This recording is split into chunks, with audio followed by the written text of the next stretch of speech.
불이야, 불이야! 대감마님, 큰일입니다요. 지금. 무슨 일이냐? 말을 해보거라. 아씨가 계신 별채에 불이 났습니다요. 무엇이? 송대감이 머슴과 함께 죽어라 뛰어가 보았으나 이미 불길에 휩싸인 별채였다. 아이고 내 딸아, 어찌 이런 일이. 이제 곧 경사스러운 혼례를 앞두고 어찌 이런 일이 일어난단 말이냐. 그리곤 그 누구도 다가가지 못하고 지켜만 보는데, 그때 박씨가 자신의 몸에 바가지로 물을 몇 바가지 뒤집어 쓰더니 지체 없이 불길 속으로 뛰어가기 시작했다. 이놈아, 뭐하냐? 그러다 너도 죽는다. 냥냥. 하지만 여전히 불구덩이 속으로 지체 없이 뛰어드는 박씨. 그는 대감댁에 최근에 고용된 총각 머슴이었는데 머슴답지 않게 글도 읽을 수 있고 영리해 보여 채용했었다.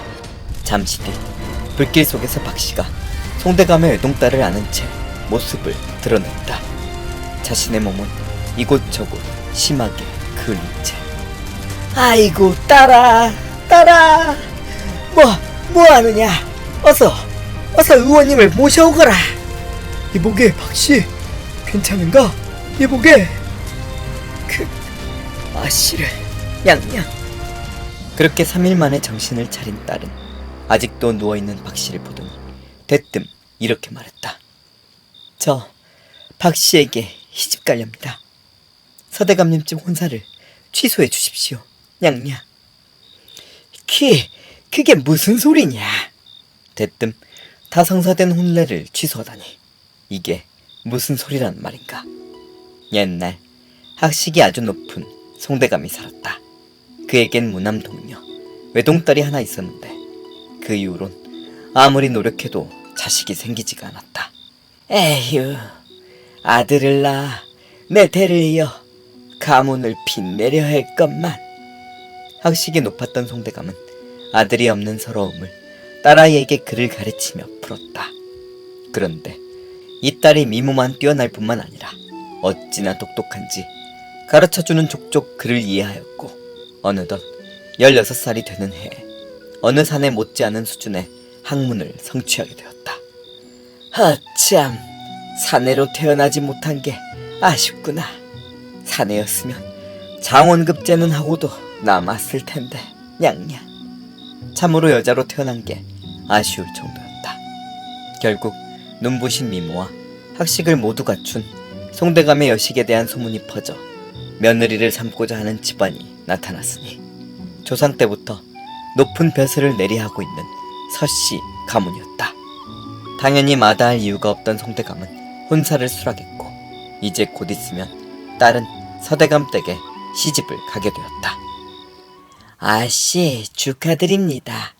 서대감님 댁에서 며느리로 삼고자 하신답니다.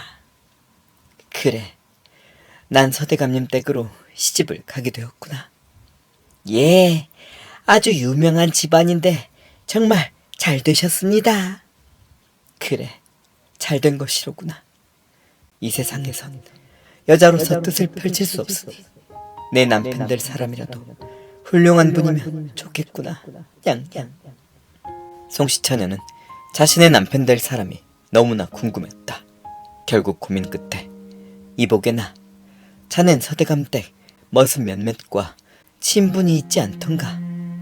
예, 그렇습니다만 내 서방 될 사람을 한번 직접 봐야겠소. 그분이 주로 어디에 다니는지 알아오시오. 예? 예, 알겠습니다. 아씨, 슬쩍 물어 알아낸 건데 주로 고목나무 옆 정자에서 친구들과 모여 논다고 합니다. 그리고 며칠 후 아씨, 출발했다 합니다. 알겠소. 어서 먼저 가서 몸을 숨기세나. 냥냥. 대담하게도 정자 옆 풀숲에 숨어 가만히 앉아 자신의 남편 될 사람을 기다리는 송시처녀. 이보게, 자네 장가 간다며. 그렇게 되었네. 기가 막힌 미인이라더군. 그런데 글솜씨도 보통이 아니라더군. 그게 문제네. 여자가 바느질과 서방 모시기만 잘하면 될 것을 괜히 아는 체하고 피곤할 것 아닌가. 게다가 자네들도 알지 않는가. 나 글 읽는 거라면 딱 질색인 것을. 히히히히, 그렇긴 하지. 설씨 자네가 술과 기생 없이 뭐 하루라도 살 수 있겠는가. 하하하하하. 야옹. 터벅터벅 집으로 돌아가는 송시처녀. 내 지아비가 될 사람 겨우 저 정도 그릇밖에 되지 않는단 말인가. 아씨, 내가 괜한 짓을 했구나. 냥냥. 이보게, 오늘 일은 누구에게도 발설하지 말게. 하지만 그 뒤로 알아 누워버린 외동딸 송시처녀. 자신의 평생을 저런 한심한 남자에게 맡겨야 한다는 사실이 너무나 원통하고 원통했으리라. 여봐라, 딸애가 왜 저리 수척해져 간단 말이냐. 그것이 쇳내도 잘 모르겠습니다요. 허허, 곧 혼산날이 다가오는데 저리 수척하고 건강이 위태위태해서야 어쩐단 말이냐. 사정도 모른 채 근심이 깊은 송대감. 어느 날 밤 기분이 우울한 송시처녀는 자신의 방에 앉아 한탄하며 시를 한 편 지어 읊었다. 비아반 우위 불진. 내 짝이 어리석고 바보 같아. 나는 앞으로 정진하지 못해 슬프구나. 백년 여몽 공도춘. 백년이 꿈같아 공연히 봄을 보낼 것이고 천고운담 풍취류. 하늘은 높고 구름은 희고 바람은 버들에 흔들리니 독좌 서재 루만건. 혼자 책방에 앉아 눈물로 수건을 적시는구나. 자신의 신세를 한탄하는 기가 막힌 시구였다. 그때였다. 갑자기 밖에서 이에 대한 답시를 읊는 소리가 들리는 것이 아닌가. 자안 비천 이자설. 자신의 한계는 하늘이 정하는 것이 아니라 자신이 정하는 것이니 백년 여몽 가도춘. 백년은 꿈 같아도 봄을 잘 보낼 수 있으며 천고 운담 풍취류. 하늘은 높고 구름은 희고 바람은 버들에 흔들리니 근독서재 지만건이라. 열심히 책을 보며 공부하면 의지가 수건에 가득하리라. 자신의 한탄을 풍자하는 시로 뭐든 마음먹기에 달렸다는 뜻이었다. 송시처녀는 이 훌륭한 시를 답가로 지은 자가 누구인지 궁금해 재빨리 밖으로 나가보니 한 총각 머슴 하나가 서 있었는데 자신의 집에 얼마 전에 고용된 총각 머슴 박씨였다. 아, 놀라셨습니까? 시의 내용이 하도 구슬프고 안타까워 저도 모르게 답시를 짓고 말았습니다. 보통 분이 아니시군요. 어찌하여 저희 집 머슴이 되셨는지요? 그것이... 말씀해 보시지요. 주저하다 결국 자신의 사정을 털어놓았는데 박씨, 그는 본래 양반집 후손인데 역적으로 몰려 누명은 벗었지만 그동안 마음고생하신 아버지 어머니 모두 돌아가셔 집안이 완전히 망해 목숨을 연명하기 위해 어쩔 수 없이 이곳 머슴으로까지 들어오게 된 것이었다. 그러셨군요. 그런데 아씨는 어찌 그런 구슬픈 시를 지었는지요? 예, 사실은 박씨의 사정을 들은 터라였을까. 송시처녀 역시 자신의 서방이 될 사람을 몰래 보고 온 비밀을 모두 털어놓게 되었다. 그랬군요. 아씨는 겉으로 화려해 보일지 모르지만 결국 저와 비슷한 처지의 삶이시군요. 예? 자신의 삶을 원하는 대로 살지도 못하고 운명에 밀려 살게 되었으니 저와 별반 다르지 않지 않습니까? 저 역시 이처럼 어딘가에 매여 사는 몸이니까요. 냥냥. 서로 동병상련을 느낀 둘은 그 뒤로 모두가 잠든 밤이면 서로 만나 글을 주고받더니 결국 서로에게 강하게 끌리게 되어버렸다. 왜 이리 얼굴이 어두우시오? 왜 그러겠습니까? 이제 전 서대감 댁으로 곧 있으면 시집을 가게 됩니다. 그러면 다신 이런 만남은 할 수 없게 됩니다.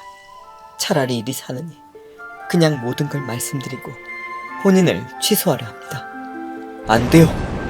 전 모든 걸 잃은 몸이라 저와 함께하면 아가씨는 불행해지고 말 것이오. 냥냥. 그 말을 마지막으로 총각 멋은 박씨는 더 이상 나타나지 않았다.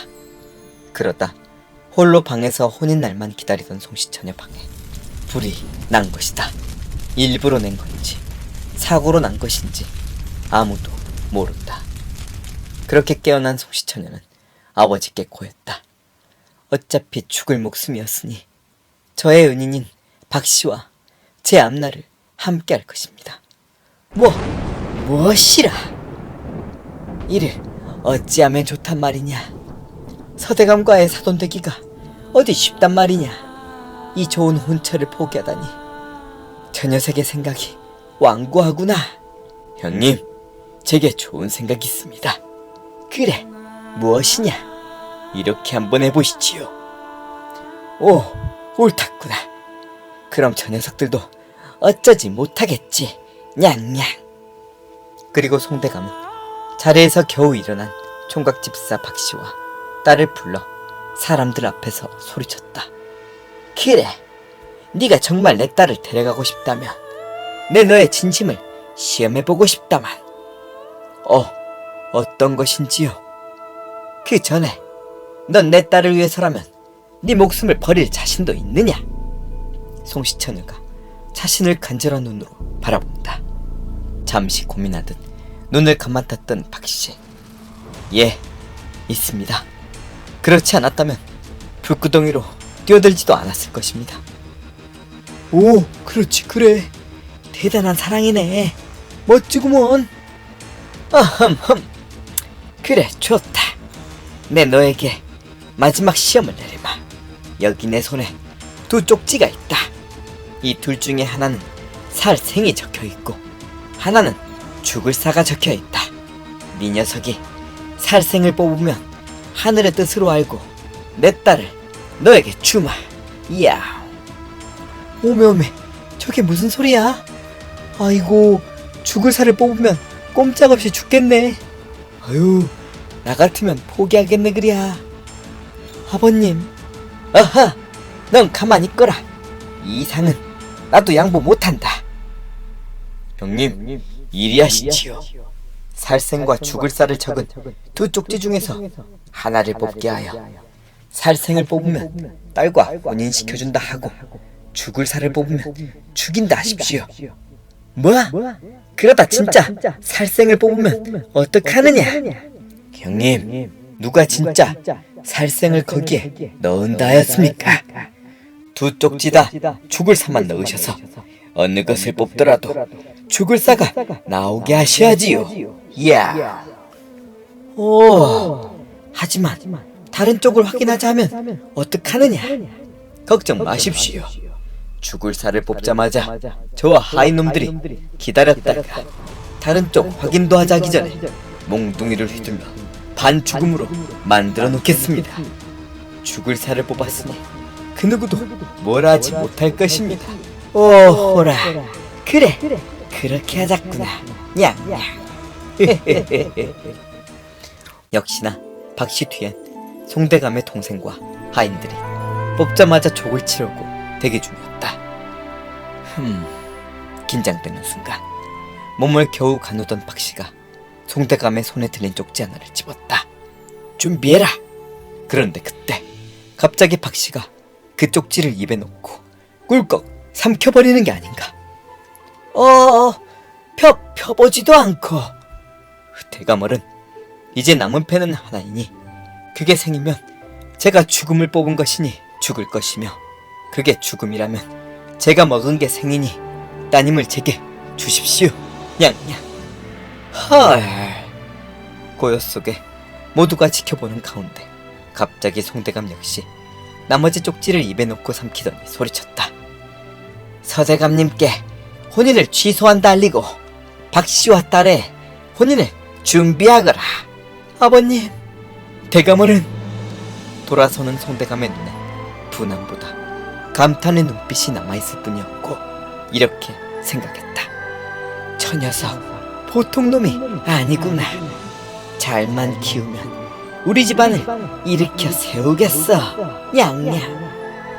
그 후 정말 송대감의 생각처럼 박씨는 과거 공부에 매진하여 단번에 장원급제하였고 이후 정승의 자리까지 올라 서대감 측 가문보다 송대감의 가문을 드높이게 되었다. 구독자님, 여기 2개의 쪽지가 있는데 하나 뽑아보시죠.